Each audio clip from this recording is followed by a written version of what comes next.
Hey, what's up guys, conas atatu. So, you're still relatively new to Warframe and you're looking to speed up your leveling process. You're wondering how veterans level or put multiple forma on their frames and weapons in a single session. Basically, how do they do it fast? That's what you want to do. To new players, I guess it's going to seem a little bit crazy when myself or any other Warframe content creator uploads a video of a frame or a weapon with 5 to 6 forma on it within hours of that weapon or frame being released into the game. To veterans, it's not crazy at all. It's actually really easy to do once you know what missions to use and what weapons to unequip and how long you actually need to stay in certain missions. Now, every player will of course have their own favourite levelling spots in the game, whether it's Draco or Eris Akkad or the Dark Sectors on Pluto, whether it's Cassini on Saturn or wherever. Basically, everyone has their own favourite spot. No mission is really a bad mission to go to once you yourself actually enjoy that mission type or that mission node.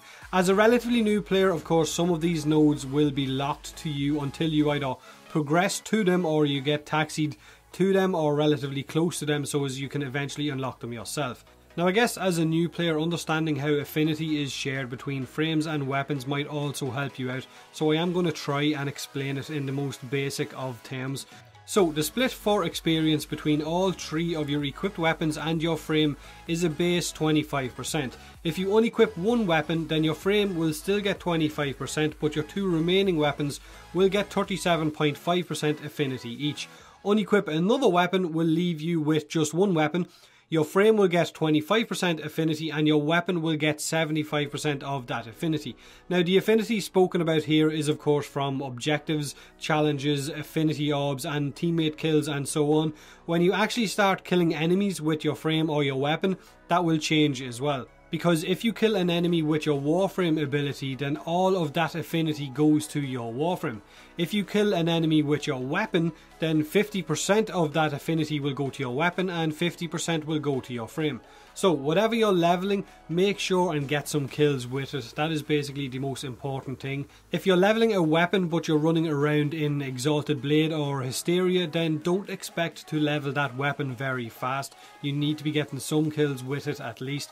Like I said earlier, you will also gain affinity from squad mates getting kills or teammates getting kills once you're within range of them, and I think it's 50 meters is the maximum range for affinity shared. The affinity shared from teammates kills of course is the percentages I mentioned earlier, depending on the amount of items or weapons you have equipped or unequipped.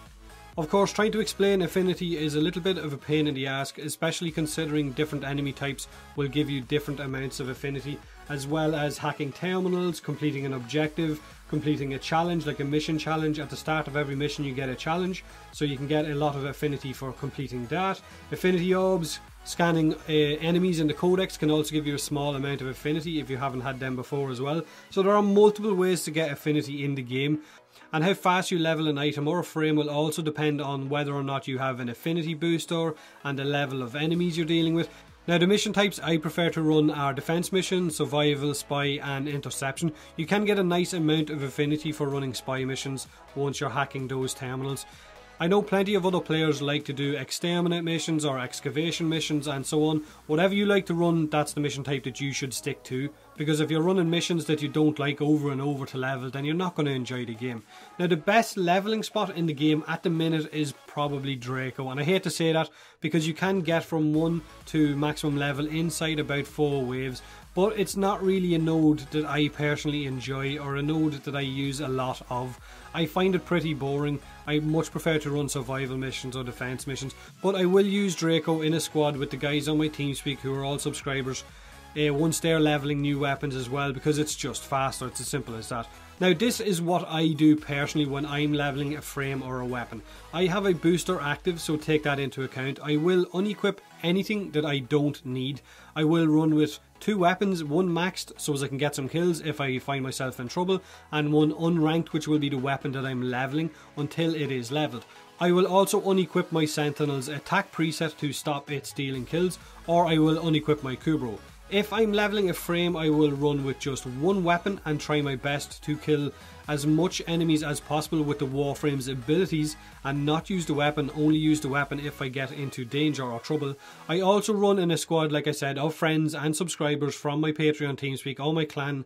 Basically people who I know won't leave a mission early and make the power leveling a lot slower. If you're in like a random mission and people keep leaving after 5 waves or after 5 minutes, it's going to take you a lot longer. You basically want to stay in a mission as long as possible. Now, as a low level player, the mission nodes that I prefer to run are Lua on Earth and Cassini on Saturn. Lua is a level 1 to 6 mission and it is really easy, and Cassini is level 15 to 20. So they're pretty easy missions to start off, and you can leave as soon as you think the mission is getting a little bit too hard for you. If I'm leveling a Warframe or a weapon solo and I'm not with people from my TeamSpeak or with people from my clan, I will jump onto a CAD on Eris, simply because pug groups will stay for 20 waves and not just leave at 5 waves, so you will get more levels a lot faster.